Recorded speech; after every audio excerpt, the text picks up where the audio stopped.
This Motzei Shabbat, we will begin saying Slichot, as we do every year.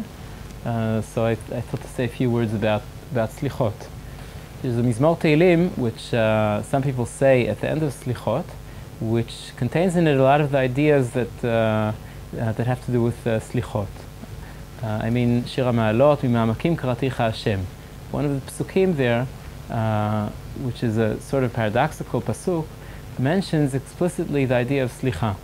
Ki imcha slicha leman tivare.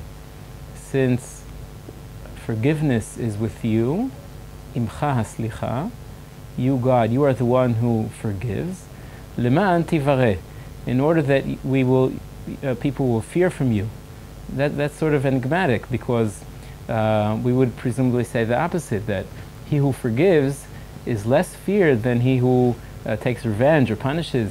So why do we say ki imcha slicha leman tivare? We try to convince God to forgive us in order that we should be fearful of Him. I'll add on another sort of question or remark before I try to answer the first, and that is that it's interesting that in English we apologize, and the person we apologize to, he either accepts or does not accept our apology. So an apology is something that we give, in the sense we would say the sinner gives to the person who was injured.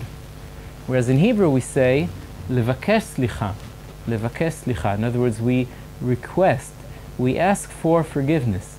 And the person who, so the sinner is the one who is asking for something, and the person who was injured, he gives his slicha. In Hebrew we say levakesh slicha, and the person who is asked to give his forgiveness does or doesn't give it, and he's either soleach or not. So it sort of goes in the opposite direction in Hebrew and in English. And I would suggest that possibly when we say levakesh slicha, we're asking for something. What I'm asking for is not just simply forgiveness, but in a deeper sense, I'm asking for the following. Because when a person sins or makes a mistake or injures someone, so he himself has lost something of his perfection. He becomes less perfect, and we strive for perfection. We want to be perfect. When we're asking for forgiveness, levakesh slicha, and when we accept it, when someone actually forgives us, so he brings us back to the status of being more perfect, closer to what we strive to be. So in a sense, when we come to God and we say to Him, when we come in slichot and we say we want to be mevakshei slicha, we want to ask God for His forgiveness, we're really asking Him not just simply to forgive us for this sin or the other sin. We realize by doing this that He is the one upon whom we depend to attain our state of perfection again. In other words, after we've lost the fullness of what we could have been because of our sins, because of our mistakes, so He's the only one who can bring us back to that previous status.